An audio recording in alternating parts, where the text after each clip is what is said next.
नमस्कार। शिवम रतूड़ी एनालिसिस में आपका स्वागत है।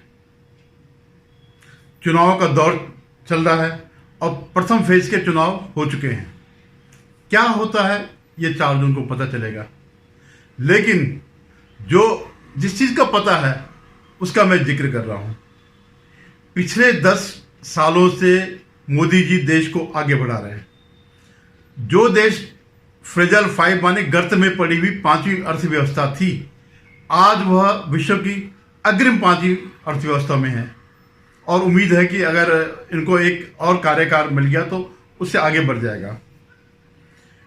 आज कम से कम जो बीजेपी शासित राज्य हैं वहां की कानून व्यवस्था अपने में आजादी के बाद से लेकर आज तक सर्वश्रेष्ठ है और ओवरऑल देश की कानून व्यवस्था पर आप देख रहे हैं पहले किस तरह 2014 से पहले देश में कोने कोने में बम विस्फोट होते, आज वो सब बंद हो गए और यही पीड़ा जो है विपक्ष को है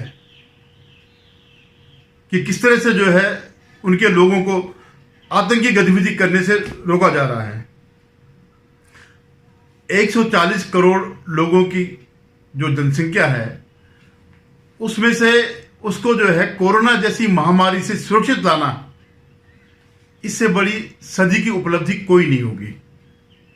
140 करोड़ में से केवल 4.5 लाख लोगों की ही मृत्यु हुई है इस महामारी से, जबकि विकसित देश जो स्वास्थ्य के मामले में सबसे आगे माने जाते हैं, सबसे उन्नत उनकी तकनीक मानी जाती, उनकी स्वास्थ्य व्यवस्था सबसे उन्नत मानी जाती, वो असहाय हो गए थे। लेकिन मोदी जी चट्टान की तरह कोरोना और अपनी पब्लिक के बीच खड़े थे और उन्होंने उनके नेतृत्व में जो वैक्सीन बनाई गई उसके परिणाम भी सामने दिखाई दे रहे हैं। ये कोई छोटी मोटी उपलब्धि नहीं है। ये वो समय था जब विपक्ष के लोग प्रार्थना कर रहे थे कि कोरोना से करोड़ों लोग मरे। बड़े बड़े आर्टिकल आते थे कि 50 लाख लोग मरेंगे, 1 करोड़ लोग मरेंगे और कितना कुछ नहीं उस समय किया गया। जब लॉकडाउन लगाया था कि जो जहां पर है वहीं पर रहे, उसको तुड़वाने के लिए क्या क्या षड्यंत्र नहीं हुए, ये सब आप लोगों ने देखा। क्यों तुड़वाने के लिए? ताकि जो कोरोना एक जगह सीमित है वो पूरे देश में फैले, तबाही मच जाए देश में। जब जो इंडी गठबंधन है, जो सनातन को खत्म करने के नाम पर खड़ा हुआ है, सनातन को खत्म करने के नाम पर एकजुट हुआ है, उसके सामने अकेले मोदी जी खड़े हैं चट्टान की तरह। वरना आज तक क्या नहीं हुआ। सनातन संस्कृति को बचाने के लिए उनका लगातार प्रयास चल रहा 10 सालों से। आप याद करिएगा जम्मू कश्मीर में पत्थरबाजी का एक साप्ताहिक उत्सव होता था। हमारे जवान जो है शहीद होते थे, लेकिन जब सब 370 हटाया तो बड़ी शांति आ गई। लेकिन विपक्ष को शांति नहीं मिल रही है। हमारे जवान शहीद नहीं हो रहे हैं, वहां पथराव नहीं हो रहा है, वहां पर विदेशी शक्तियां नहीं आ रही हैं, तो इससे उनका अस्वाभाविक होना, बेचैनी होना समझ में आता है। तो इससे पहले मैं इस पर आगे विस्तृत चर्चा करूं, आपसे पुनः एक बार निवेदन है कि आप मेरे इस चैनल को सब्सक्राइब करिएगा, शेयर कीजिएगा और कमेंट जरूर करिएगा। अपनी राय जरूर व्यक्त करिएगा। जो भी मैं कह रहा हूं, जो भी मेरा विचार है, अगर आप इससे भिन्न राय रखते हैं तो उस पर कमेंट करिएगा। अब मैं आपको एक और बात बताता हूं। अभी चुनाव से एक दिन पहले कर्नाटक में एक लव जिहाद की शिकार और लड़की हुई। नेहा जो है नेहा हिरेमठ जैसी एक लड़की थी जिसको फैयाज ने खुले आम कॉलेज से बाहर निकलते चाकू मारकर गोद दिया। और ये न पहली लड़की है न अंतिम लड़की है जो इस लव जिहाद का शिकार होने से पहले और शिकार होने के बाद, क्योंकि हमारे अंदर भूलने की बड़ी प्रवृत्ति है। आप सब लोग भूल गए होंगे, अभी कुछ ही महीने पहले श्रद्धा नाम की लड़की को जो है काट करके फ्रिज में रखा गया था और ऐसे एक नहीं सैकड़ों उदाहरण हैं। लेकिन इस जो एक सच्चाई है, जो लव जिहाद की सच्चाई है, उसको काउंटर करने के लिए, उसको प्रोपेगेंडा बताने के लिए पूरा इकोसिस्टम खड़ा है। कांग्रेसी खड़े हैं, वामपंथी खड़े हैं, इनका इंटरनेशनल मीडिया खड़ा है, इस्लामोफोबिया के नाम पर कई संस्थाएं खड़ी हैं जो सोरस से पलती हैं, जो बिल गेट्स फाउंडेशन से, फोर्ड फाउंडेशन से इससे पलती है। ये सिर्फ एक ताकि इस्लाम की जो जातियां है उनको छुपाया जा सके। इवन जो मैं वीडियो बना रहा हूं, मुझे पता है कि इसका वीडियो आगे प्रसारित नहीं करेगा, जितना आप लोग देखेंगे उतना ही हो पाएगा। उस जिनको मैं टैग करूंगा वही देख पाएंगे, आगे इसका जाना मुश्किल है, क्योंकि पूरी बहुत बड़ी जो पैसों वाली जमात है वो इन घटनाओं को इस्लामोफोबिया के नाम पर छुपाती हैं। मेरे एक मित्र कहते थे कि लड़कियां फंसती क्यों है फिर इनसे। मैंने कहा जिस उम्र में वो होती है, देखिए उनका टारगेट है कि हिंदू लड़कियां फंसाना, उनके साथ लफ्ज जिहाद करना, और जिस उम्र में लड़कियां होती हैं उनको उस चीज़ का जो है ज्ञान नहीं होता है। फिर दूसरा, अगर आप टारगेट करके करें तो आप टारगेट अचीव कर ही लेते हैं।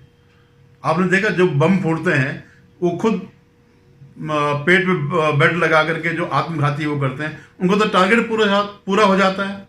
लेकिन जो मासूम लोग जो मारे जाते हैं उन्हें थोड़ी पता रहता है, तो वो टारगेटेड किलिंग होती है। वैसे ये टारगेटेड जो है लफ्ज जिहाद होता है। और ये कोई मतलब कोई अलग सी बात नहीं है, ये तो पहले वैसे होता था। आप जब बलपूर्वक खींचते थे, उनको नीलाम करते, उनको सेक्स के लिए बनाते। आज क्योंकि लोकतंत्र है, समाज आगे बढ़ चुका है, मानसिकता वही है, लेकिन जो है विधि बदल दी है, जिहाद कर दिया, लब के प्रेम जाल में फांस करके जो है ये सब किया जाता है। लेकिन देखिए, आप देखिए, सिर्फ इतनी बात नहीं है। जब ये सब हुआ, अभी चुनाव के बीच में जब ये बात हुई, तो जो वहां के परमेश्वर ने वो है गृह मंत्री कर्नाटक के, उन्होंने बयान दे दिया कि नहीं, ये लव जिहाद नहीं है। वो लड़का इस बात से परेशान था कि ये किसी और से शादी कर रही है। तो ये क्या था भाई?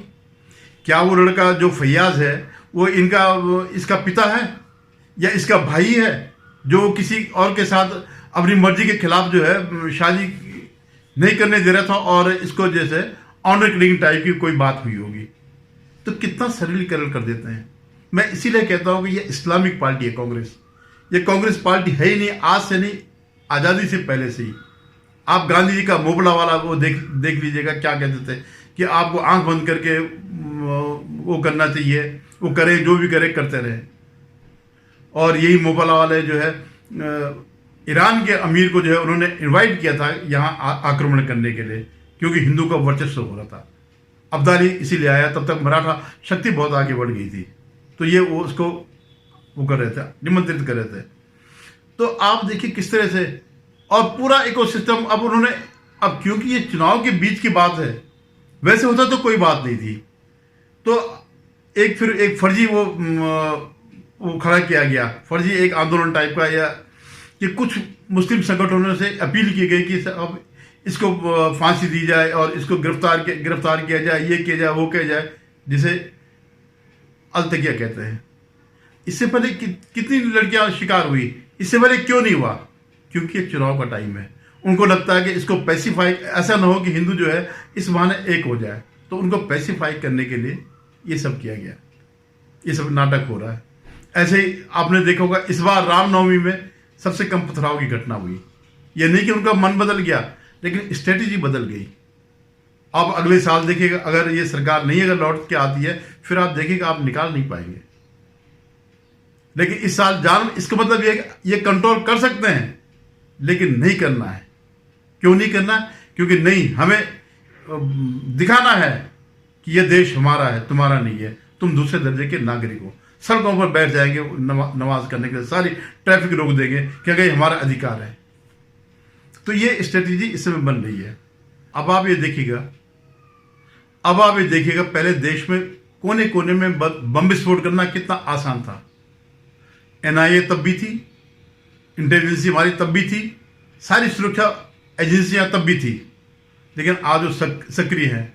आज कई ऐसे लोग हैं जो कोई वारदात करने से पहले उनको पकड़ लिया जाता है, और ज़्यादा ये क्या, इस यूनिवर्सिटी उस यूनिवर्सिटी, ऐसे इस टाइप के लड़के जो है जेलों में ठूस जाते हैं, उनके करने से पहले ठूस जाते हैं। तो दुख ये है कि वो बम विस्फोट क्यों नहीं हो रहे हैं, जो कि कांग्रेस की पहचान थी। आज जो है कश्मीर में शांति क्यों है, इसलिए उन्होंने कहा हम 370 रिपील करेंगे, जो ये हटाया है इसको हम वापस लाएंगे 370 को, क्योंकि तब आसान सा था पाकिस्तान के लिए कश्मीर में दंगा करवाना, 500 रुपये दे के पथराव करवाना। आज कश्मीर के लोग भी सुखी हैं, जिनको बहकाया जाता आज वो जॉब कर रहे हैं, आज उनका जो है पर्यटन वहां पर फिर खुल गया है। लेकिन आज जो है सबसे ज्यादा पीड़ा राम मंदिर पर हो रही है। क्या किसी का बिगाड़ा? ये देश राम का है, अगर राम मंदिर बन गया तो क्या हो गया? क्यों नहीं हम अपने और मंदिरों को लेंगे, जो कम से कम जो प्रतिष्ठित मंदिर हैं उनको हम क्यों नहीं वापस लेंगे? क्या हमने आज़ादी केवल इसलिए प्राप्त करी कि हम खाए पिए और कल के दिन आकर के कोई लूट ले?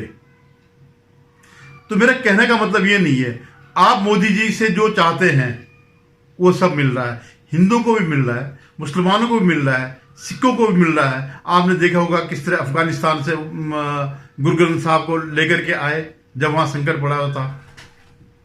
आज हर जगह जो है जहां पर भी कोई सिखों की उचित डिमांड होती है या ईसाइयों के लिए सिखों के लिए जो प्रताड़ित है उनके लिए सीए लाया गया। कोई बता दे सीए में क्या गलत था? बाहर के लोगों, जो हमारे देश के अखंड देश के जो लोग वहां फंस चुके थे, उनको अगर हम बुला रहे, अगर वो प्रताड़ित हो रहे हैं और वो घुसपैठ कर चुके हैं यहाँ, तो उनको नागरिकता देने में क्या हर्ज है? किस बात का विरोध हो रहा है? और ये अगर ये कह रहे हैं कि हम सीए लागू नहीं होने देंगे, एनआरसी लागू नहीं होने देंगे, क्यों नहीं होने देंगे?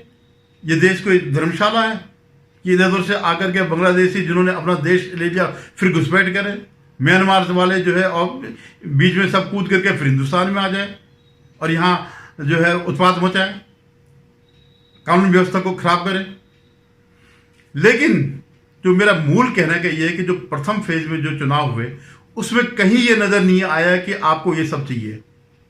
जिस ढंग से उत्साहहीन होकर के जितना कम परसेंटेज वोटिंग हुई, वो इस बात को नहीं दर्शाता है कि जो आपको फ्री में मिल रहा है, जो बगैर कहे हुए आपको मिल रहा, जो इंफ्रास्ट्रक्चर जो पूरे उसमें मिल रहा है, पूरा डिफेंस जो है, चीन की हिम्मत नहीं है जो है भारत में घुसने की। पूरा का पूरा जो बॉर्डर है उसको सील कर दिया गया। हमारे सारे एक से एक हथियार मंगा करके, बाहर से मंगा करके, खुद उत्पादन करके हमने अपनी सीमा को सुरक्षित कर दिया। आज आप ये देखिए कि ब्रह्मोस मिसाइल को जो है स्वनिर्मित ब्रह्मोस मिसाइल जो है फिलीपींस को दे दी है, उसका जो है निर्यात किया गया है, जबकि ये ब्रह्मोस जो है भारत और रूस का जो है संयुक्त उपक्रम है। तो आप ये देखिए, इस सब के बावजूद आपको सब चाहिए, आप आज सुखी हैं, आप आराम से जिंदगी जी रहे हैं, हवाई जहाजों में चल रहे हैं, ट्रेन में चल रहे हैं, बहुत बढ़िया बढ़िया ट्रेनों में चल रहे हैं, एक से एक नए नए रास्ते खुल रहे हैं, कॉरिडोर खुल रहे हैं, व्यवसाय करने का वो मिल रहा है, अवसर मिल रहा है। लेकिन चुनाव के वक्त आप सोचते कि ये वैसे मिलता रहेगा, नहीं। जो एक वोट मोदी का है, जो कीमत एक वोट मोदी के वोट की कीमत है, वही सबके वोट की कीमत है। अगर वोट देने नहीं जाएंगे, बीजेपी को नहीं अगर वो वोट देंगे, तो 400 की बात भूल जाइए, सरकार बचानी भी मुश्किल हो जाएगी। तो जो लोग सोच रहे हैं कि इस देश में सब इतना अच्छा, हम एक नया दौर देख रहे हैं, पूरे विदेशी इस बात को मानते हैं कि आज भारत का ही भविष्य है, कुछ सालों में भारत जो है पुराने गौरव को प्राप्त करेगा, लेकिन उसके लिए आपको वोट देना पड़ेगा। ऐसा नहीं कि बहुत गर्मी हो रही है, 40 की गर्मी हो रही है, अरे यार ठीक है, हर कोई दूसरे के भरोसे बैठे कि मैं नहीं दूंगा, कोई बात नहीं, दूसरा वोट दे देगा, तो नहीं। आप उन पे देखिए जो कसम खा के बैठे, हमने इस सरकार को तोड़ना है, जिन्होंने एक गठबंधन बना रखा कि हमने सनातन को खत्म करना है। सनातन डेंगू है, मच्छर है, ये है, वह है। जो चाहते हैं इस देश में जगह जगह दंगे हो जाए। जो आपने देखा बालकान देश जो है, जैसे अलग टूट टूट करके जो है कई देश बन गए, वैसे वो चाहते हैं कि दक्षिण अलग हो जाए, पूरब अलग हो जाए, नॉर्थ ईस्ट अलग हो जाए, कश्मीर अलग हो जाए। इस ढंग से ये लोग जो चाहते हैं, अगर आप लोग चाहते हैं तो अवश्य वोट दीजिएगा, अन्यथा कम से कम वो लोग जो सनातन के प्रति प्रतिबद्ध है वो भूल जाए इस बात को कि कल के दिन कोई आपका जो है सनातन धर्म बचेगा। क्योंकि इस गठबंधन का जो इंडी गैंग है, इसका जो बना ही इसलिए, इसके फॉर्मेशन ही इस बात की हुई कि हमें सनातन को खत्म करना है। धन्यवाद। एक बार पुनः निवेदन है कि आप इस पर विचार करिएगा, गौर करिएगा और मेरे चैनल को सब्सक्राइब करिएगा और टिप्पणी जरूर करिएगा।